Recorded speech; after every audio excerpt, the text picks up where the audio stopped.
Do you know the 14 traits of successful chiropractors? We've interviewed some of the top chiropractors in the industry and have identified the common traits that they all share. Jump on over to www.chirobusinessmojo.com to get your free report today.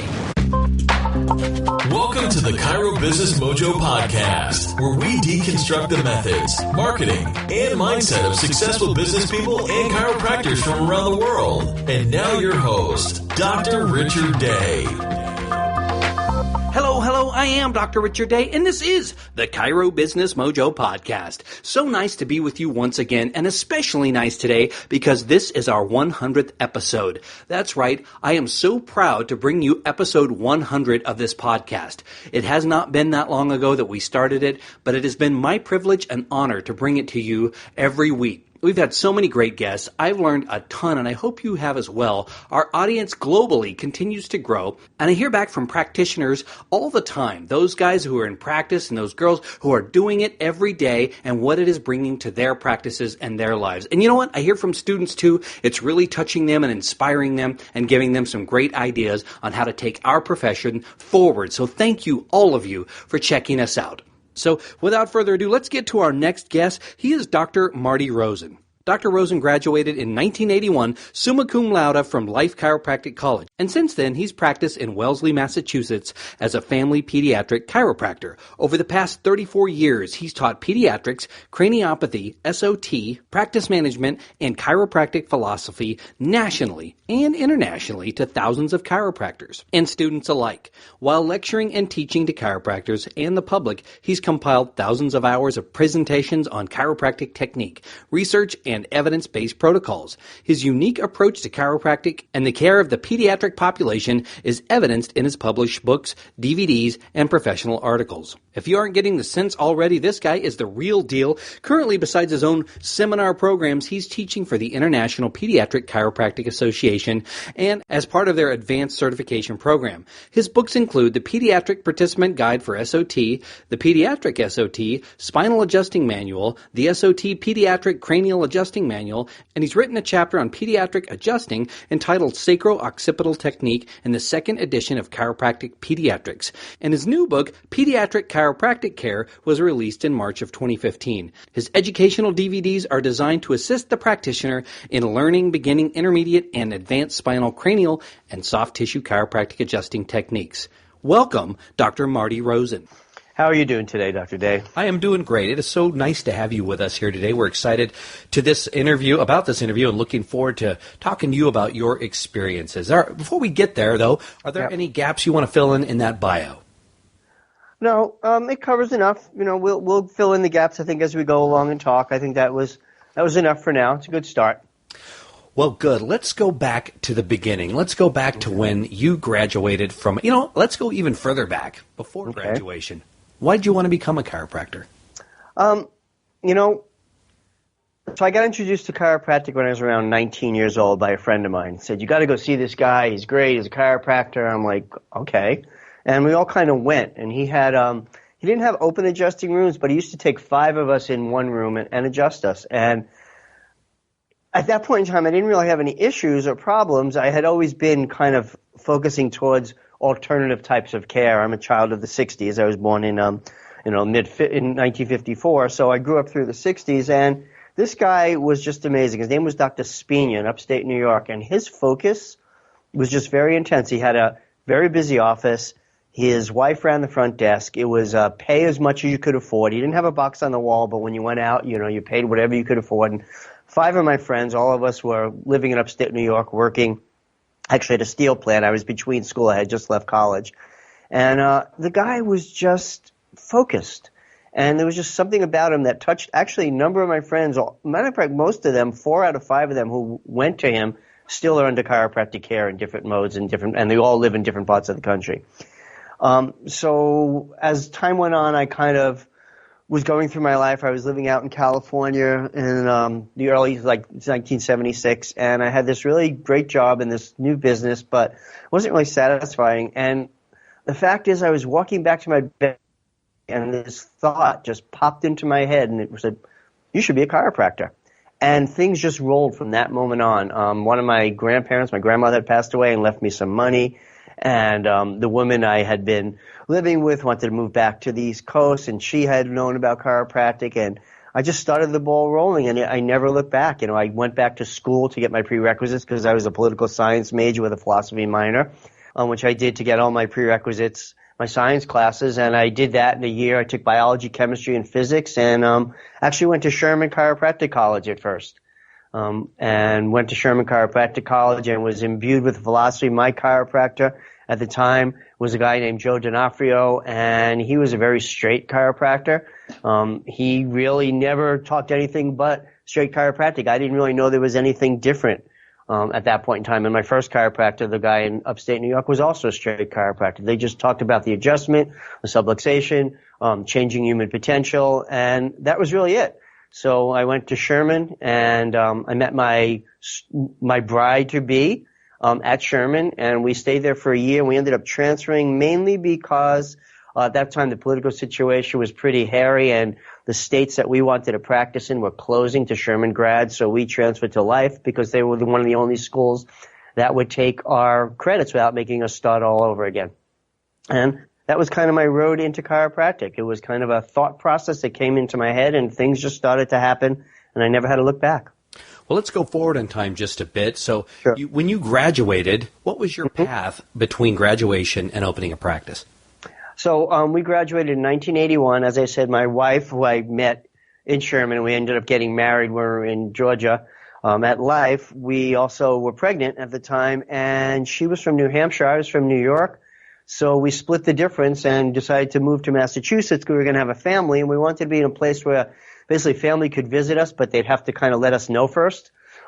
So I sent out a bunch of resumes to people. I was an SOT practitioner. I started as an upper cervical practitioner, and as time went on, I fell in love with SOT, and I called and wrote letters and stuff to a lot of the SOT practitioners in Massachusetts and interviewed with them, and I got a job with a man named Tom DeVita out in Acton, and my wife at the time was 7 months pregnant. So our focus was to get up there, get a job, have our baby, and then eventually open up a home office and practice together and move on from there. And I did work with Dr. DeVita for about 5 or 6 months. We had the baby. It was a home birth at the time. And I decided at that point, most of it was monetarily, that I wanted to go on my own. And we started looking, and in September of 1982, I opened my office in Wellesley, Massachusetts, and I've been there for 34 years ever since. Well, obviously you've done quite well over the years. What do you think were the early keys to your success? So the early keys, you have to remember, this was the 80s, so we didn't have internet, and we didn't have Wi-Fi, and we didn't have anyway, so we hit the streets. Nancy and I, as I said, she was a chiropractor. We had our little baby. We put her in a stroller, and there was a man named Pete Fernandez who used to write How to Build a $1 Million Practice, so one of those books, and had all these things that you could do to build a practice. We went door to door, knocking on people's doors and doing surveys, introducing ourselves. I spoke probably 5 to 7 times a month, anywhere from health clubs to Kiwanis clubs to the Italian American Club. I did tons of outside lectures. We sent out flyers. We did dozens and dozens of mailings to people, letting them know. I ran spinal care classes, which not only do we invite our patients, but we posted flyers in the businesses around town for people to come for that. So we really hit the streets, and we worked pretty much 24/7, marketing our practice, hand to mouth, feet on the ground. I was a good lecturer. It was an easy venue for me to talk to people.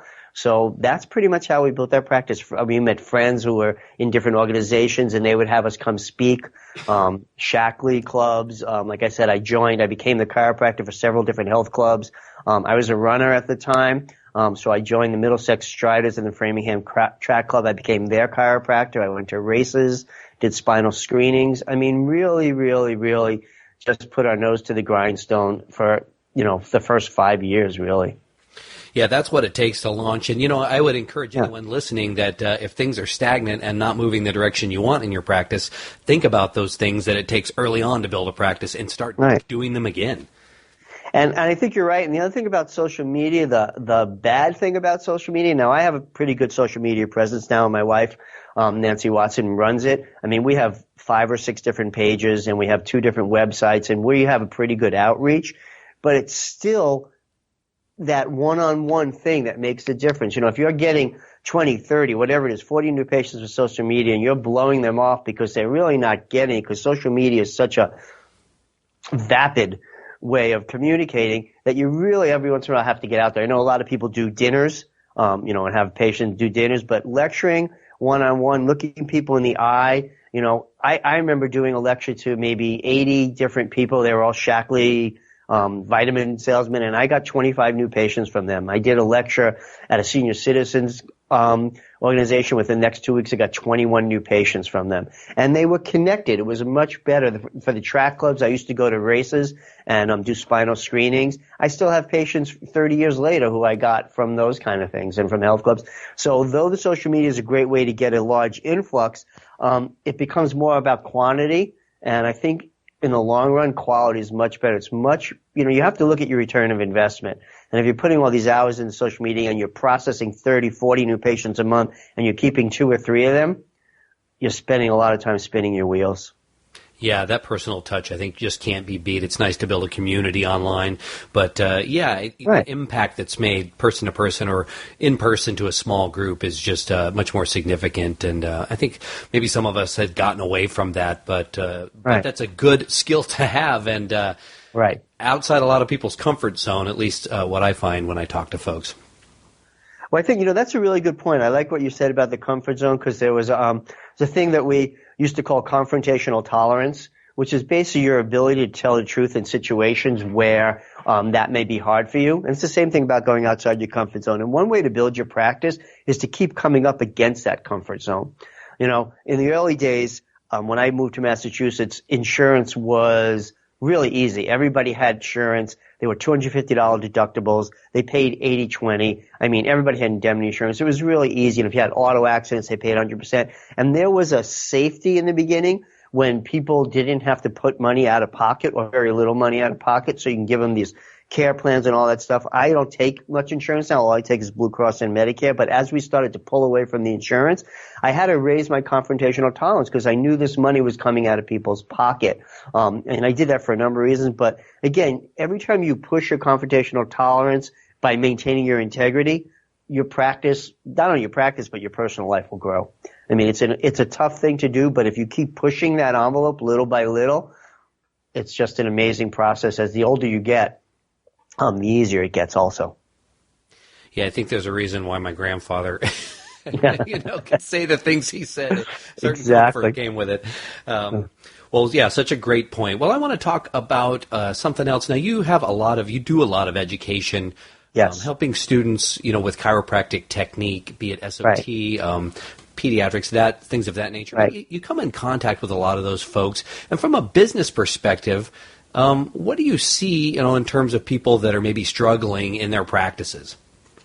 I think the number one thing I see these days is that people will put less time into their skill set as the practical application of the technique and more time into marketing and stuff. And I think the problem is that if you don't produce what you say you're going to produce, people are going to disappear.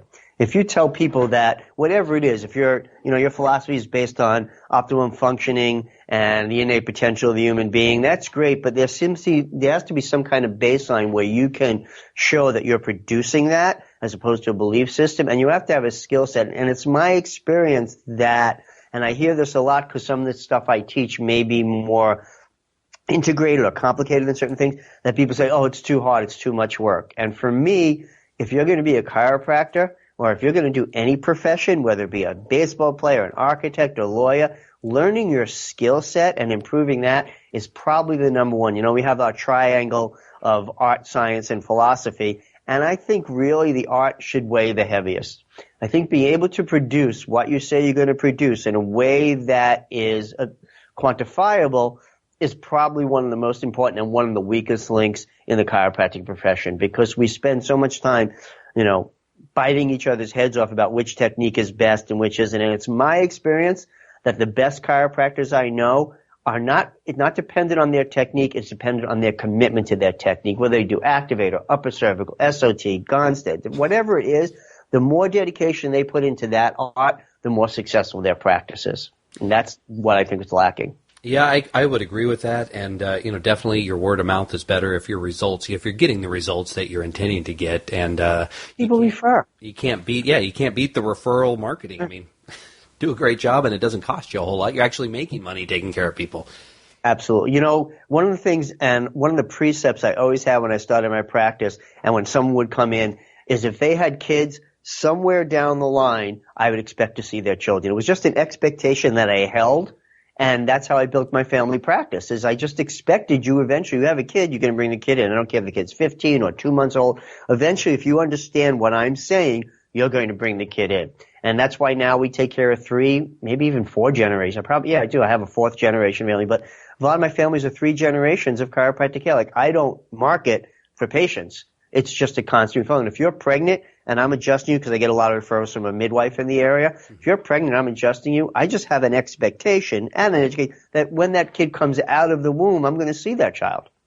So it's an expectation based on a philosophical construct, and I also, in my case, have the skill set to be able to deal with the pediatric practice. That's something that I specialize in. So I have no qualms about checking a 1-day-old or a 2-month-old or a 15-year-old or anything like that. And I think that's an important factor, is that in your head, whatever it is, if you want to be a sports chiropractor, whatever you want to do, you have to not only have that skill set, but you have to have that concept in your head that, eventually I'm going to see your friend, your neighbor, your aunt, your uncle, because you're going to get the results, you're going to understand what I'm doing, and you're going to want to help these people. That's what you're going to want to do. You're going to want to help the people you care about. Well, 2 questions that I get a lot from people that are, when they're starting out and people that are really looking to grow are, how do I get more new patients, and how do I take better care of the ones that I have? Patient retention. Do you have any advice for those 2?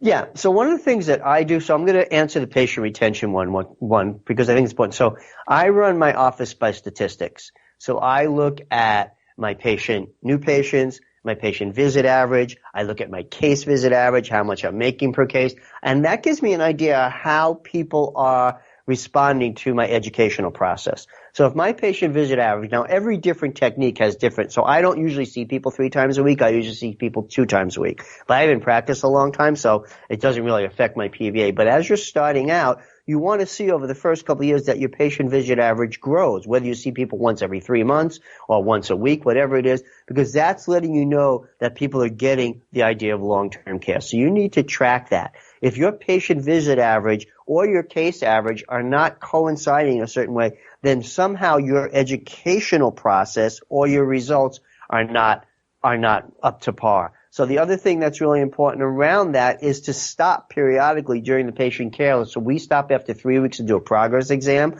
and then I sit down with the patient and explain what's changed or what hasn't, and I give them a chance to give me feedback. And then before I move them into what I consider reconstructive care, when their intensive care is over, I do a complete re-exam. And then we sit down again. I say, look, this is what we found on your findings when you first came in. This is what's happening now. This is what I would like to see you do over the next several months of care. So you stop and re-educate and check in with the patient each time to see where they're at, to get a sense of where, one person said, doc, maybe after 3 weeks, I feel really great. The pain in my arm is gone. I want to stop care.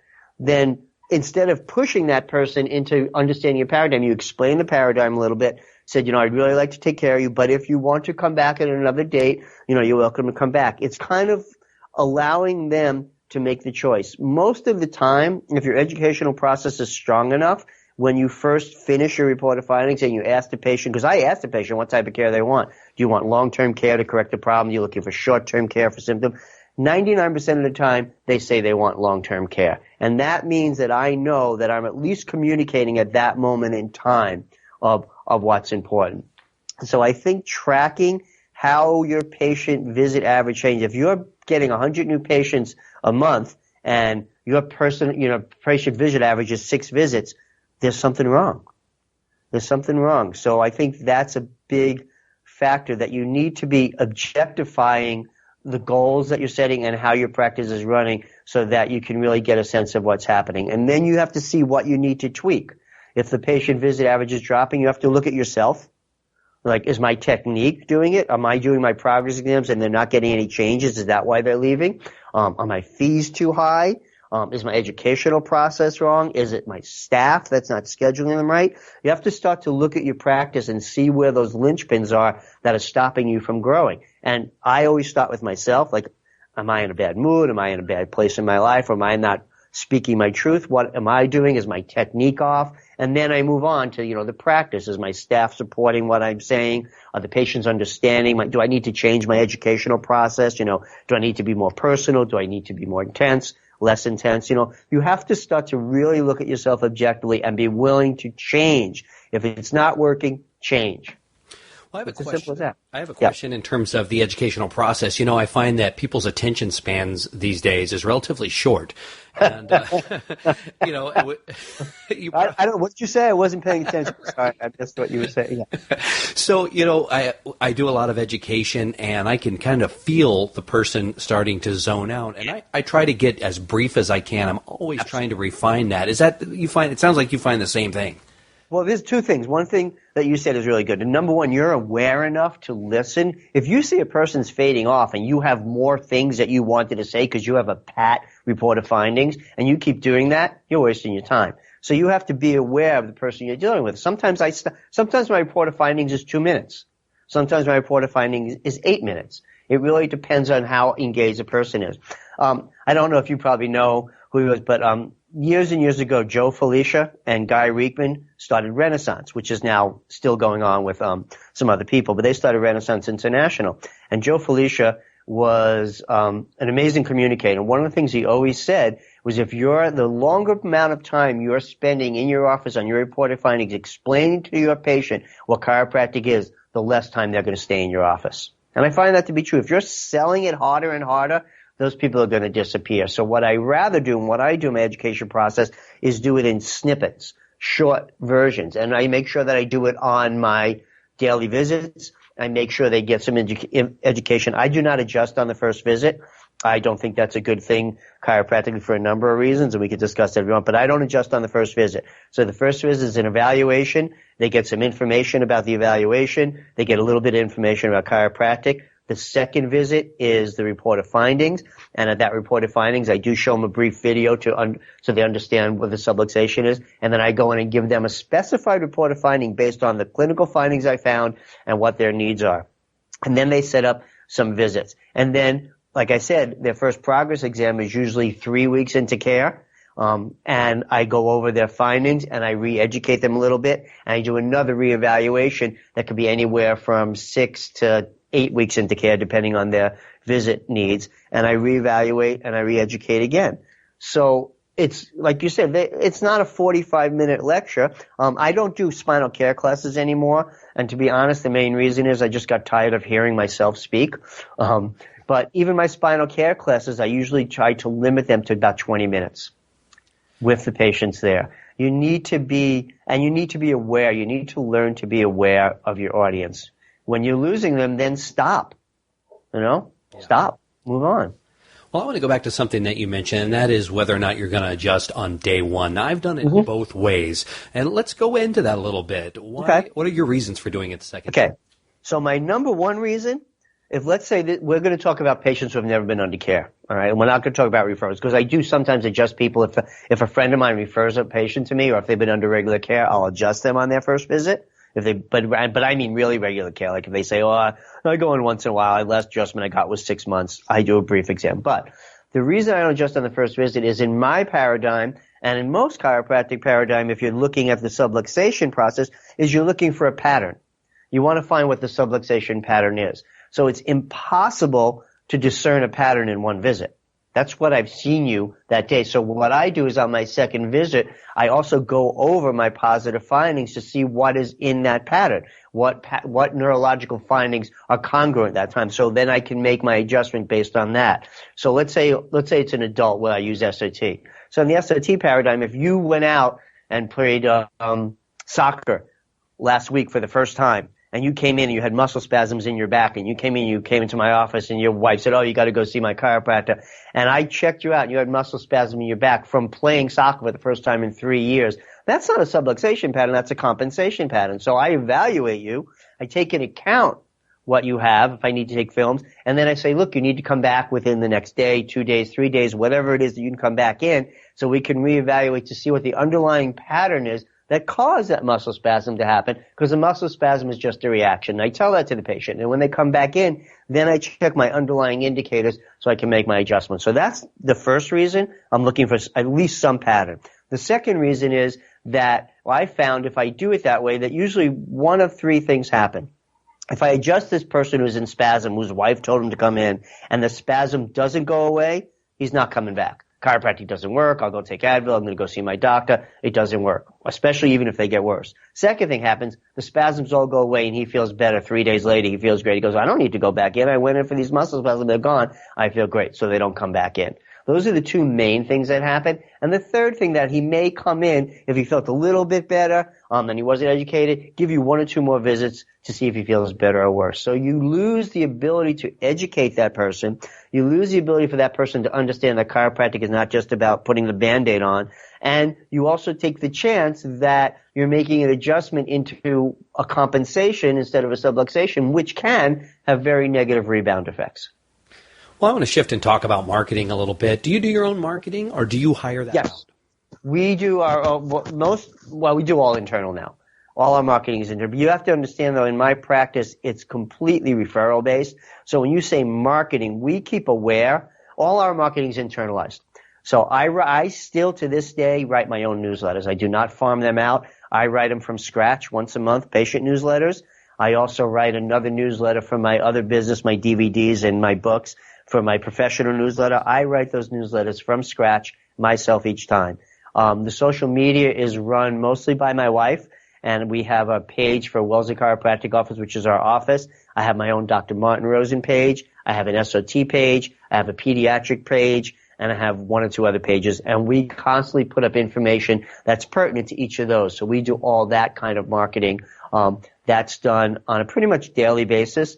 And I don't know what all our pages together probably have about, I'm going to say 12,000 people. I know Wellesley Chiropractor has 3,000. I know my page is maxed out to its 5,000. So we have, thousands of people. Our emails go out. The professional ones go out to about 16 to 18,000 people. My office newsletter is about 1,500. We have the people sign up that they do that.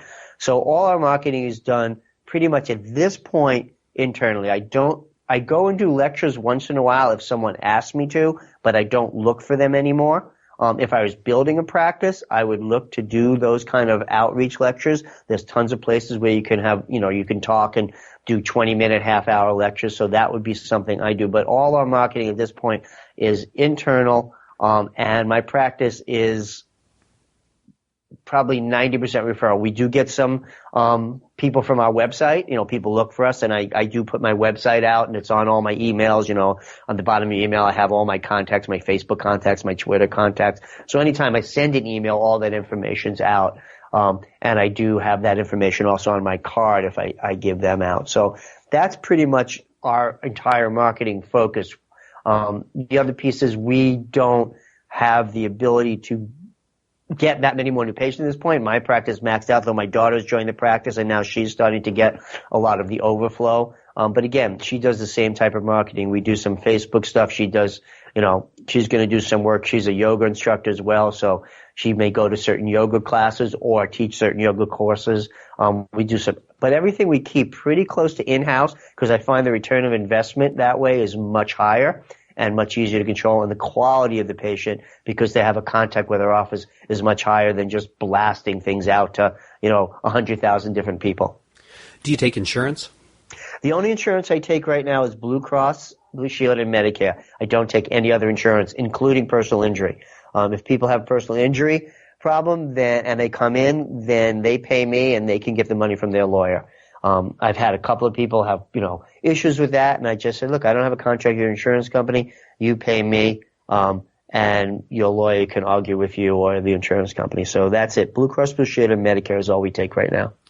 Well, what's the reasoning behind the PI case? Did you have a bad experience? I don't particularly like working with lawyers. I've had a number of experiences where I've taken care of people. Now, I don't have different fees. Like, I know some chiropractors who do PI, their fees are slightly higher for the personal injury cases. My fee is my fee. So I've had lawyers call me up, people who have been hurt, got well, and they say, oh, doc, I didn't quite get as much as I thought for this case, and, would you take $1,000 instead of $1,500? And I'm like, no. And they said, well, I got to tell you, if you want to wait that $1,500, it may take a year to settle this, but I can, it's just all that stuff. The other thing is it's there. It's no different than any indemnity insurance. Just you got in a car accident. I get it. They cover you, but that's your contract with the insurance company. That's not mine. So even patients of mine, I have patients of mine who are, let's say, Blue Cross patients. They get in a car accident. We stop the Blue Cross. They pay me cash. They collect. I don't want to deal with insurance. When I had insurance practice, I had 3 people doing insurance at one time. Now I have one person who does it, just a couple of hours a week, bills Blue Cross and Medicare, and that's it. It's not my job to deal with it. And the other piece on a philosophical construct, insurance companies are not designed to really cover chiropractic care if you're dealing with a lifetime long-term care practice. Their job is to deal with acute care, acute injuries, and when that's over, that's it. So since my practice is, at this point in my time, 80% maintenance care, how can I rationalize billing somebody who's coming in once every 2 weeks for maintenance care to the insurance company? Yeah. No, I agree with you. I mean, I've also found, I guess I'll add to that it differs state to state, region to region. Right. There's somewhere you've got to be in there because, the major employer, you're going to see 80% of the people that come from there and they all have this certain insurance. Absolutely. Yeah. I mean, I think insurance is a way to, the paperwork's a pain. Honestly, if you can get away from it, your life will be much simpler and much happier. You won't be ready. I can't remember somebody asked me for a narrative. A lawyer asked me for a narrative on a patient of mine. I said, I don't have anything in this narrative that's going to help you. I don't really want to write it. And so I can't remember the last time I wrote a narrative. I've sent some insurance. I've sent notes to insurance companies. They ask for certain reviews. I've done that. But most of the time my insurance work is done when I leave the office. I write a diagnosis and I'm gone. It's hard. You're right. It depends where you work. If you're in a working class community and the town is, mostly manufacturing and those people have insurance and they belong to an HMO, you need to get in because, right, a lot of people won't be able to come in. But, where do you draw that line then as you're practicing of when you're actually overstepping what the insurance is willing to pay for or is contracted to pay for? And how do you educate that person to keep coming in on whatever it is, a monthly basis or bi-monthly, but whatever your maintenance care is, once they're out of pain, when you tell them that their insurance company is not going to pay, it's a hard sell. Yeah, it's hard to get to pay for something you were getting free, that's for sure. Exactly. That's how people see it. It's free, and why would I pay you? Well, this show is all about providing actionable content for our listeners. So do you have a single piece of advice for the new doc and for the doc who's experienced but maybe stuck? Yeah. So for the new doc, you have to be willing to put more time into building your practice, and I highly suggest setting some goals or even focus spots of where you want to be and taking the time out of your personal life. My experience a lot of times with younger docs is they don't want to work as hard as the older docs, or they don't want to work as much as their parents, but they still want to get the same benefits. And I think you're going to have to take some time. I would say if you're good at what you do, that within 2 years, maybe 3 years, you can build a practice that's pretty much generating itself with little pushes. You have to keep pushing, the boulder up the hill a little bit. So I think is to really delineate specific time when you're going to work on your practice, set up some kind of plan, like what's your strength? Is your strength social media? Then use that. Is your strength talking to people? Then use that. Is your strength, going into different communities? Is your strength athletics? Use that. Find what your strength is to communicate how people tend to gravitate towards you and focus on that strength. Set very specific goals about what you would like to do. Be objective about those goals. And if you're not making them, be objective about why that process is not occurring. Look to yourself first to see what you can change to make the process, because you're going to be the driving force. You're the motivating force in your practice. You're the driving force, regardless of your staff. You're that driving force. So really be willing to put in the time to do that, focus, and find where your strengths are. For the older doc, the same thing, except that you have to remember you're never going to have to stop pushing the boulder. You know, it's that whole thing about inertia. If you let the boulder stop and you stop your marketing and your internal educating, you stop all that completely, then you're going to have to push twice as hard to get that thing moving once the inertia stops. So constantly keep tapping that little boulder, keep moving it, change things up. For the older doc, find something else. What I used to do when I got bored is I would find new techniques or skill sets. Like for a while I wanted to do sports injuries, so I took seminars with a guy named Leroy Perry, and I learned all this sports stuff. And my daughter was a gymnast, so I became their team trainer, and I worked with a couple of colleges in the area, and I helped them as a team trainer. I got into that. After a while I found sports boring, and my passion ended up being pediatrics, so I learned how to do pediatrics. I got involved more with midwives in the area. I got more involved with people. I got involved with people who are homeschoolers. So I found things that interested me, and I got involved in those communities. And from those communities, just being an example of what chiropractic is, I moved through that. So if you're in practice a while and you feel a little stagnated, maybe find a new technique. I did a couple of other technique seminars that I wanted to take. I did some network seminars. I did some activator seminars. I did different seminars to see if they fit or helped to motivate me. I kept going back to SOT because I loved it. I always took SOT seminars. You know, you need to interact with other like-minded chiropractors. So periodically, a couple of times a year, you need to take a seminar, technique seminar. Even if you take one pearl out of that technique seminar, that'll revitalize your practice. Yeah, that's kind of what I did. You know, for older docs, you have to keep it. It's no different than any other relationship. It's no different than a marriage. You know, you have to find things as you grow older, as your kids get older. Like I heard you say you have, 3 kids under the age of 4? Yeah. So you're just you're treading water, man. You're just surviving. So have a good time. But eventually your kids are going to get older, going to need you less, and that relationship's going to change. But you're going to want to stay connected to your children, so you're going to find things that connect you. I had daughters that were into dance and gymnastics. I was a hockey player, so I had to learn to get involved in the dance world. So I got involved in their dance studio. I started taking care of the dancers. I took care of, the ballet teachers, and I took care of the jazz teachers, and I got involved in their shows. So it's no different in your practice. You find those inroads that keep you in that relationship, just like you would in any other relationship, that keeps that relationship interesting, keeps that relationship growing. The stagnation in your practice is usually because of personal stagnation. You're bored, you're doing the same thing, you're tired of the same patients, you're tired of hearing the same complaints. Change your educational process, up the ante. Find a different way to communicate with your patients that seems more real to you. Well, those are the kind of things. Well, those are great advice. What I'm going to do is I'm going to list it all out, and we're going to include that in our show notes when this episode airs. Okay. Right now I want to shift away from chiropractic or success in chiropractic and really go up to the 30,000-foot view of success in life in general. And obviously you've been very successful over the years. Mm-hmm. We learn a lot from our successes, but we can learn even more from the challenges or failures we've had. Would you share one of those with us and how you overcame it? It's interesting. I was actually talking to my wife this morning about this, and we've all had challenges. We all have challenges. I've had I broke a hip. We've had relationship challenges. You have things with your children, family, members passing on. But as far as great challenges, I really think that for me, the challenge is my headset and my ability to be able to balance my life.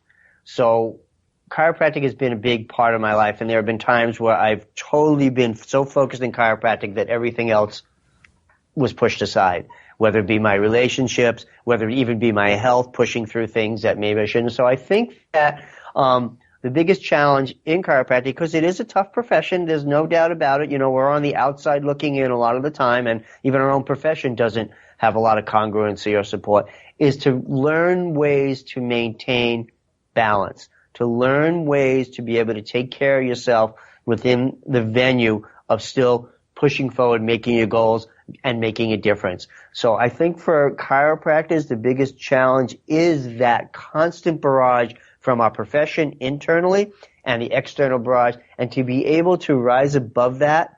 What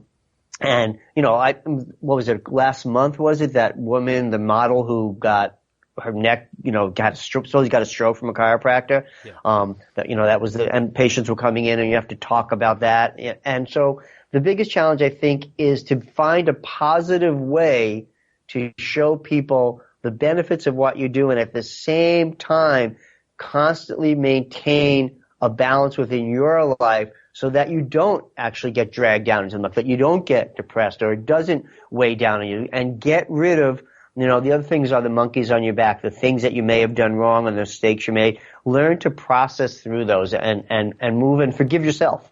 That's the other thing. I'm really hard on myself, and there are times where that's been very detrimental to me, and you have to learn to basically forgive yourself and move on through those kind of things. I will say we're very lucky. We never had really big financial challenges. We were in the black after the first month in practice. We worked really hard.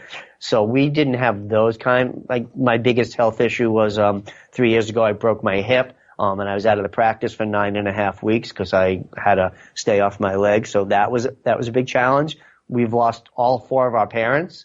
Every time that happens, that's a challenge that you have to rise above and move through it. So to move through life's standard challenges by keeping some kind of balance, I think is the hardest part, especially in practice, because people are depending on you. When you go into your office, they don't really care what's happening to you. They want you to take care of them. And so to separate that place and to understand that they're there for you to help them, and whatever you're going through has to be kind of a little bit pushed aside, but not pushed aside to the point where you don't deal with it in another way or another shape or another form. Well, do you have any daily habits, rituals, or affirmations that you do every day that help you be more successful in life? I'm a guy of routine, so I would say my biggest thing for me, besides going into my practice, is a healing environment for me. If I'm feeling crappy or if I'm sad or I'm sick, I go in and I find this place. It's a meditative place where I'm really just in the zone. And when I'm practicing, I'm in the zone. I don't take phone calls when I am in my practice. I see patients constantly. The only thing I break for is lunch. Nothing interrupts me when I'm there with my patients. My staff knows that. They don't interrupt me. So that's a meditative practice that I do. The other thing that I think is really important for me is I'm a very physical guy, so I exercise. I try and do it 4 times a week, but anywhere, if I'm traveling a lot, maybe not, but 2 to 4 times a week, some kind of exercise. That's how I help burn off my extra energy. So that is something I've done. I think I started exercising when I was 12 years old, regularly exercise. I remember I got my first set of weights when I was 12 years old. So I think exercising is really important. I think that finding a way to find different meditative states in what you do. I think when you're in your office, if you can find that place, in Zen we used to call it the observer, the guy who sits back there and watches what's going on without judgment. Find that place where you can actually objectively, and I do that a lot, I try and find the place where I can objectify the situation, see both ends of it, see what both people are thinking, and then kind of move through it. So I'd say those are my meditative practice is my adjusting, finding that objective place, which I try to do every day so I can see both sides of the situation, and on a physical level, exercising. And if that doesn't work, once in a while vodka helps. Well, I'll try to do more of the exercising and less of the vodka. Yeah, definitely. It's definitely better. More of the vodka is not. Usually when it's more of the vodka, something's wrong. Right. But yeah, I would say those are my biggest patterns in life, how I do that. Well, we are nearing the finish line of this interview, but I do have some final thoughts before we let you go. Okay. Do you have a favorite book you'd like to recommend for our listeners? It's funny you said no, I don't. I mean, what comes to mind, which is kind of crazy for me, is Major DeJarnette wrote a book called The Science, Art, and Philosophy of Sacro Occipital Technique. He wrote it in 1967, and I love that book because he talks so much about chiropractic and its global effect and the subluxation, and this was in the 60s. So that's kind of my favorite technique book.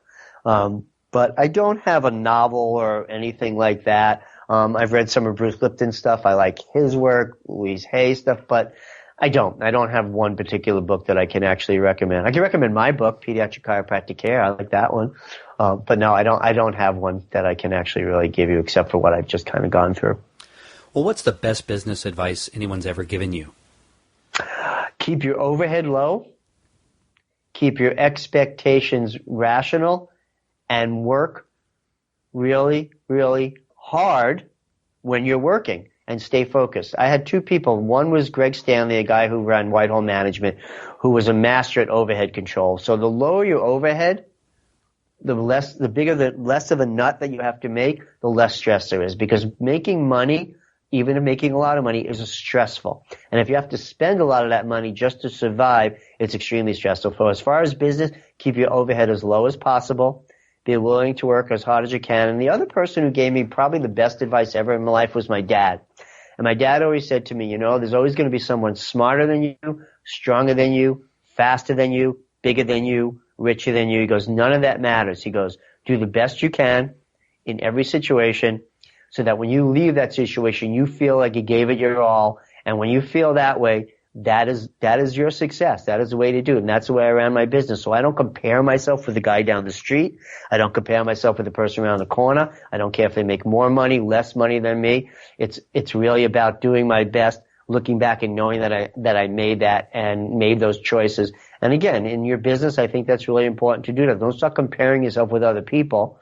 You're your own benchmark. If you're satisfied making $250,000 a year and the guy down the street is making $750,000 a year, doesn't matter. I have a short story. I think this is poignant for that. So I have a patient who's a multi-millionaire. He's probably worth, last time I looked, he's probably worth about $750 million. And he's an older gentleman. He's in his 70s now, and he came in a couple of months ago, and he was really stressed about his business, and he was really stressed about what was going on. And I said to him, John, why are you doing this? I mean, you're in your 70s. I know you're set for life. You own 4 homes. And I said, why are you doing this? He goes, well, 2 reasons. He said, one, I do it because I love what I do. He's a fund manager. He goes, I love what I do. And it keeps my mind active. I said, I get that. I said, that's great. You could do it. I said, but why do you have to do it at this level? He goes, if I go to dinner with friends and I'm sitting around a table and I'm sitting there and I know I'm worth, $750 million, and the guy across me is worth $900 million, and the guy next to him is worth $1.2 billion, and the guy next to him is worth $1.5 billion. He goes,